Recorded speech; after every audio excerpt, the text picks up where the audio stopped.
Yes. Yeah. I just started recording, so let's go. Okay. Hello, everyone. We are going to talk about the Week 5 Revolution, Reformation, and Societal Transformation. We'll be presenting Carmen. Carmen. Hello. Hope, it's me, and Aderonke. Hello, everyone. Yeah, I will be talking about the Reform and Revolution by Andre Gause. But first, I want to define it. Reform aim at changing the existing order by improving it, and revolution aim at changing the existing order by creating a new one. Okay, I'm going to talk about the main argument talked by Andre Gause. Gause referred to socialism as the societal strategies reform and capitalism as the bourgeoisie system. He argues that the bourgeoisie's reform to a socialist system represent a challenge that could only attain through massive revolution's capitalist system, and entail that a capitalist system will strive to keep as the supreme functioning system for reform. Gause added that a revolutionary socialist group is likely to fail in a capitalist system unless it uses a different approach that denies rational capitalism and requests for change, as it will no longer accept the capitalist treatment. As we know in histories, reform and revolution have both known success and failure. Like the French Revolution that aimed at fighting the monarchy system, which was the bourgeoisie, by claiming a republic. And also the Arab Spring, the revolution failed to meet its objectives. In terms of reform, social, economic, and political reform is a more peaceful approach to change that the reformist parties need, but it does not guarantee an immediate change. As Gause suggested, revolutionary and reformist parties are not guaranteed to succeed, and none should reject the other's massive influence because each one is a threat and an advantage to another. So, as examples, we talked about the French Revolution. They wanted a republic because they were tired of the monarchy, which was the bourgeoisie, and they knew it could improve citizens' lives, but instead it engaged civil war for it to happen. And the Arab Spring Revolution, let's take an example to the Libya. The Libya, despite all the accusation by the international community on Gaddafi about the dictator role, the country was united. It was one entity. But with the revolution, the unity failed. Now the country is splitted into two.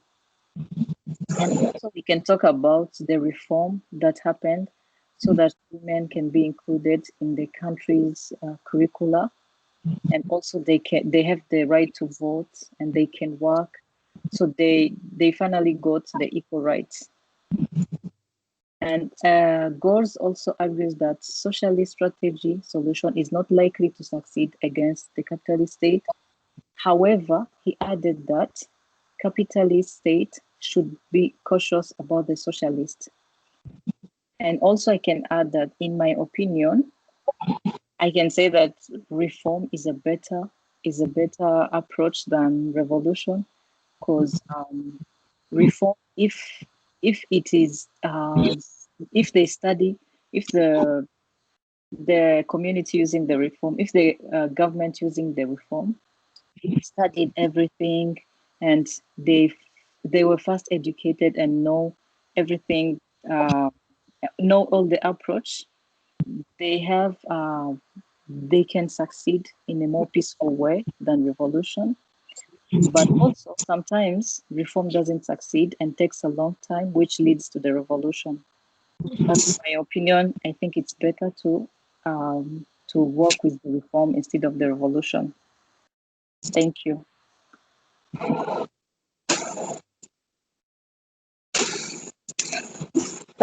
everyone once again. This is Adair, okay, and I'm going to be talking more of the essential Rose Lassenberg on reform or evolution. Um, I'm just going to say a brief view about Rose. Who was Rosa? Rosa was one of the fearless philosopher back in the days in the 1890s, and she was very strong, a brave woman. What really surprised me more was that she was a refugee in the country that she was in, that she then became a renowned philosopher. And she went through a lot while being going through or writing all the topics or all the jobs she's done so far. Um, One of the things that really struck me more about her work was she, at the very tender age, she was able to face the main democracy over there, like the main philosophers, and say the truth about reform or resolution. So, okay, so one of the key, Rosa's key argument in reform or revolution was for social democracies to exist, there should be a social reformation and reform and revolution and for social democracy to exist, there should be a social reform and revolution tie. For her, she said she was trying to bring in that the two must have a tie for there to be social democracy. She also said, went further to actually criticize Edward Batson theory that was based on the method of that sees capitalism as being able to adapt to future crises that can be either be lessened or averted, and production can be eitherly be increasingly varied. Our argument that was that he didn't the Batson didn't really understand the role of small enterprise or medium enterprise, and she was really saying that they are like the sole whole. Like if there's no small enterprise or bigger medium enterprise, there won't be much of innovation or technological improvement. Like they are the backbone of both reform and resolution. She also mentioned that social reform is the means and revolution as the ultimate goal. Like she said, okay, for us to attain where we are going to, we have to see social revolution as a means to that will lead to revolution, which is our goal. So thank you.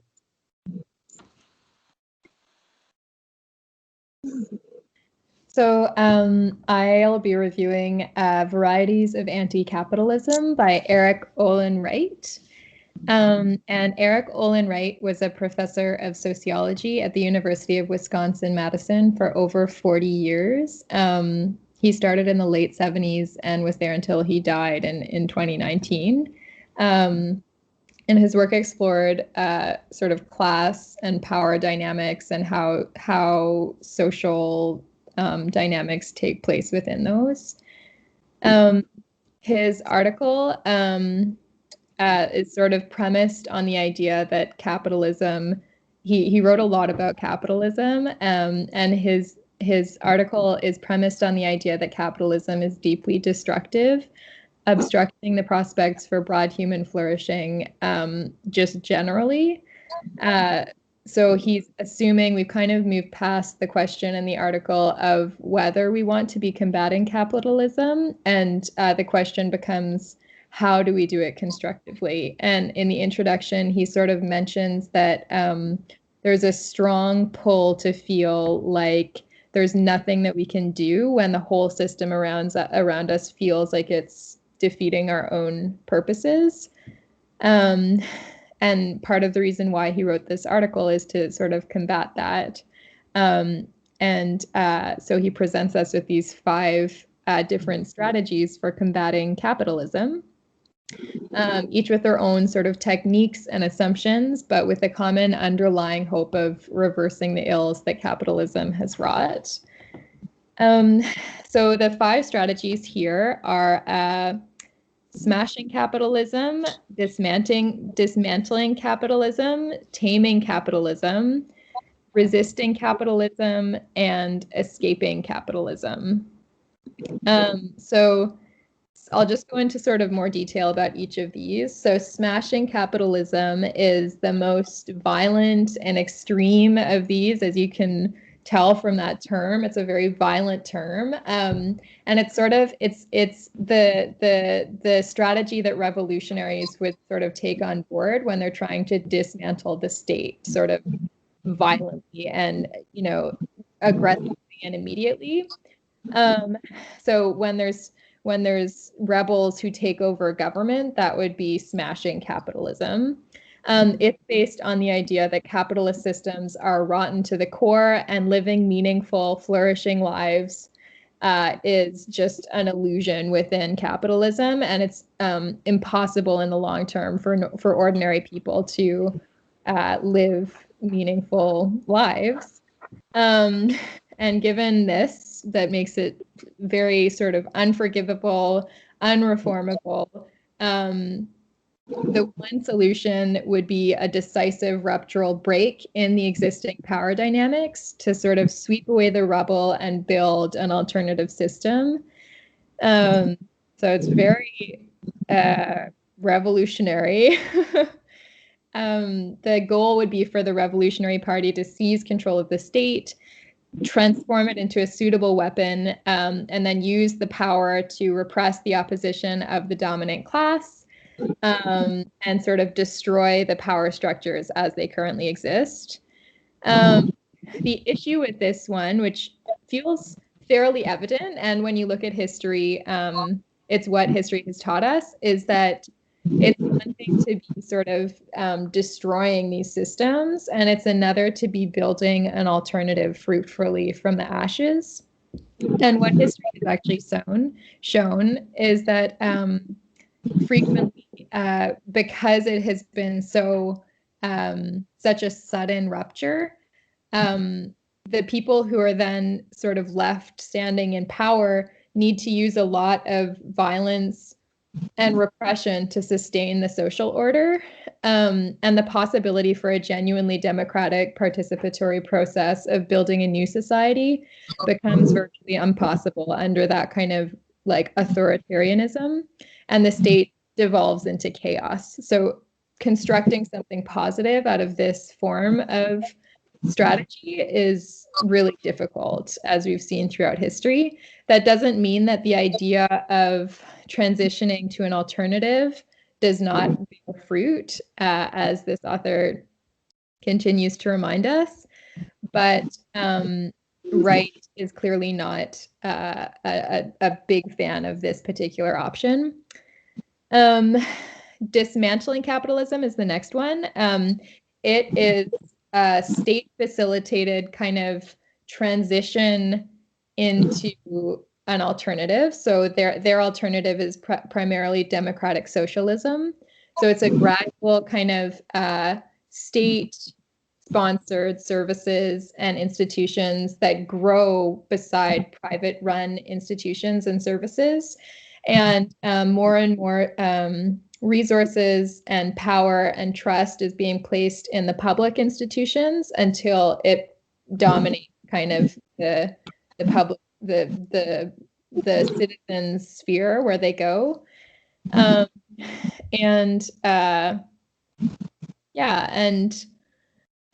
Until capitalist interests were no longer dominant, essentially. So two issues with this model. The first is that you need to have a willing state who's willing to sort of go to dismantling capitalism.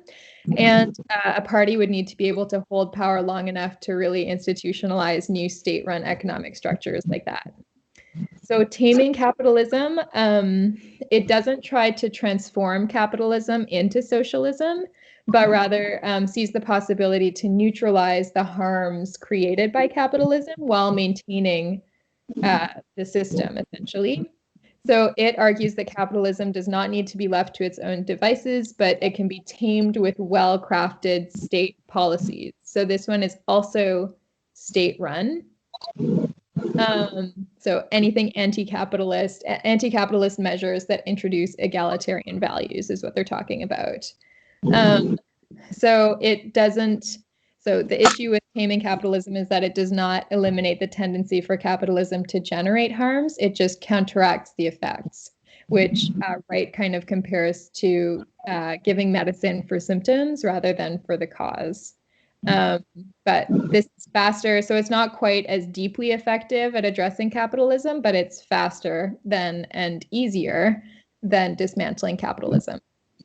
So resisting capitalism, so this is the first of these ones that we're discussing that is kind of works outside of the state. So it is kind of the typical forms of resistance that you think of when you think of resistance, like protests or boycotts or unions that organize, any other forms of resistance against state actions or private corporate interests or capitalist sort of interests. It seeks to affect the behavior of capitalists and political elites through protest and other forms of resistance. The idea being to raise the cost to elites of harmful actions that they might practice in their own benefit. And then the final one, escaping capitalism, is just sort of a strategy for those who feel the state is too big to fight or even resist. And the idea is just to sort of withdraw to small pockets where capitalism has minimal influence or it doesn't exist. And the question raised here is, firstly, how many places like that still exist? And also, it's not really addressing the system at all. It's just withdrawing from it. So the 5 strategies that we've just talked about fall into 2 different categories. They either neutralize harms of capitalism, which is taming and resisting capitalism, or they transcend the structure. So smashing capitalism, dismantling capitalism, and escaping capitalism would fit into those ones. And then Wright also talks about how each strategy damages capitalism to different depths.